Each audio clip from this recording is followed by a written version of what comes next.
Hello everyone, my name is Vinny Sethi. I hope you all are staying healthy. Today we are going to talk about Minimum Wage Act 1948. Now one by one we will see all sections of this act. Section 1, इस act का नाम minimum wage act 1948 है और ये पूरे India पे apply होता है. Section 2, appropriate government. In case of railways, mines or oil field, your appropriate government is central government. For other cases, appropriate government is state government.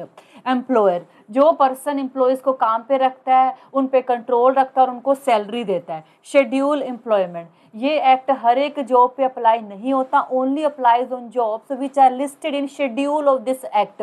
For example agriculture, construction और bidi making. Wages में basic salary को include किया जाता है और HRA को भी include किया जाता है, मीन्स घर का किराया भत्ता. But we don't include in wages PF, medical और ट्रैवल अलाउंसेस.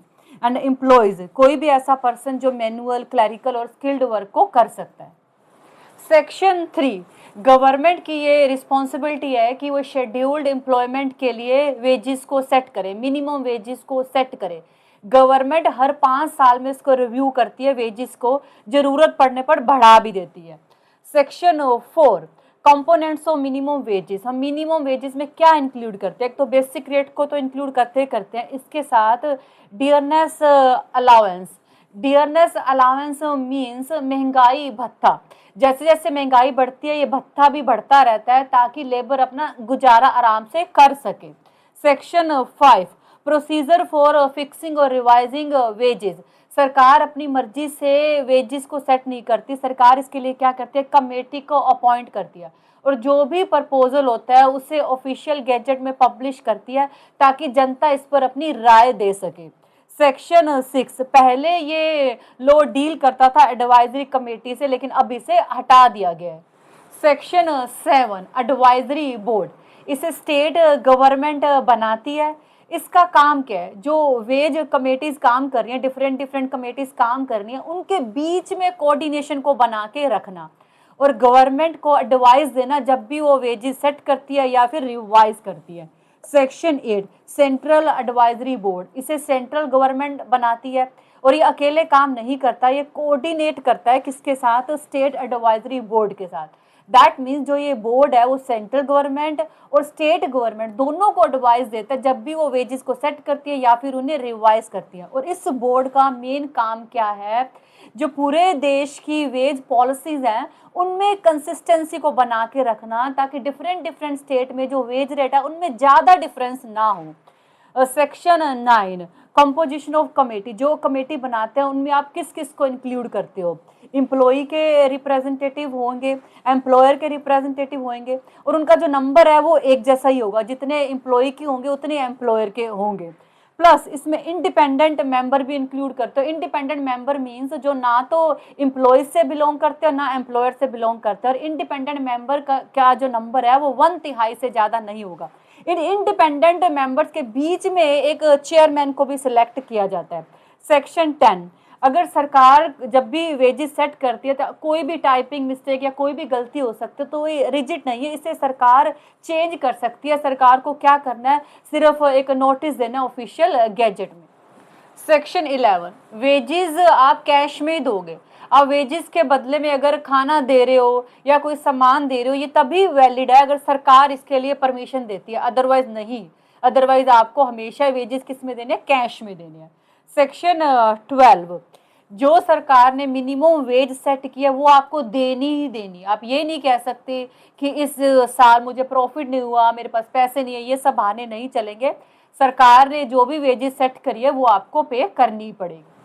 सेक्शन 13, लेबर एक दिन में कितने घंटे काम करेगी इसे गवर्नमेंट डिसाइड करेगी और लेबर को हफ्ते में एक छुट्टी तो मिलेगी. सेक्शन 14, जितने घंटे लेबर के लिए डिसाइड किए हैं, लेबर अगर उससे ज़्यादा काम करती है तो उसको डबल पैसा मिलेगा या उससे ज़्यादा भी मिल सकते हैं.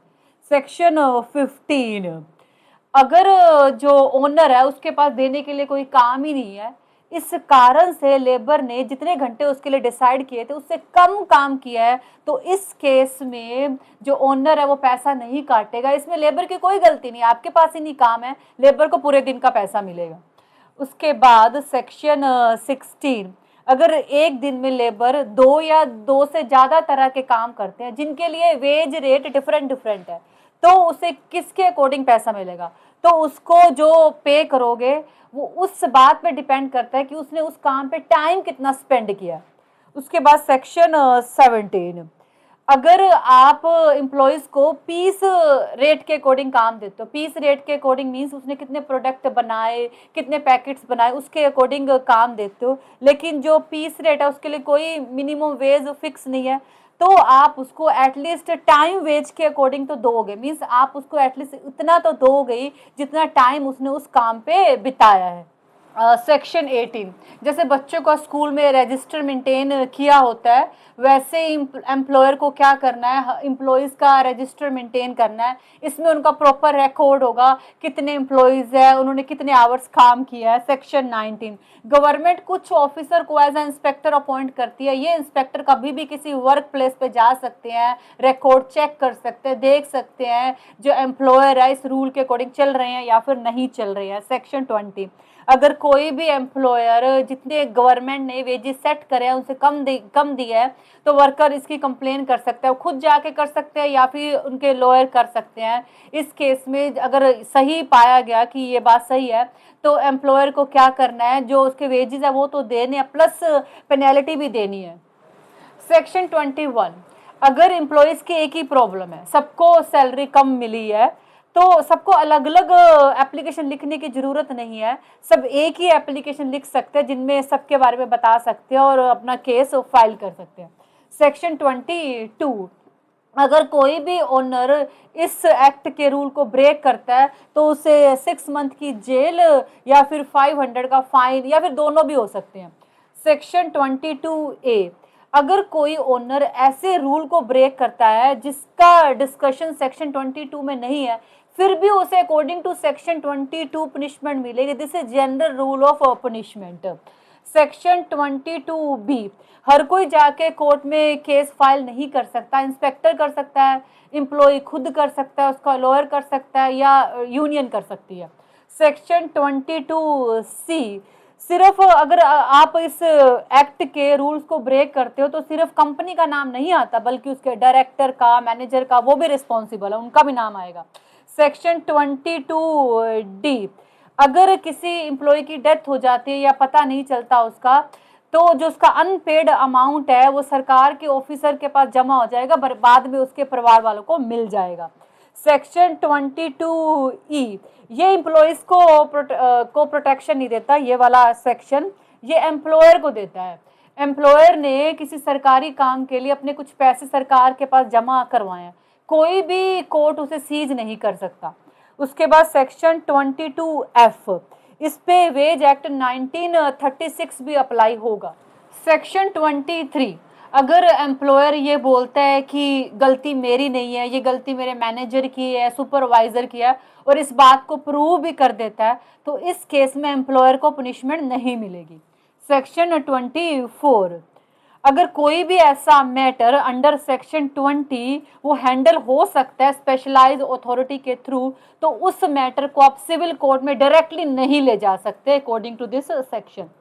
सेक्शन 25, अगर कोई भी लेबर डर के या गरीबी के कारण किसी भी ऐसे पेपर पे साइन कर देती है कि मैं मिनिमम वेजेस से कम लेने को तैयार हूँ, तो उसको वॉइड माना जाएगा। ओके, उस कॉन्ट्रैक्ट को वॉइड माना जाएगा।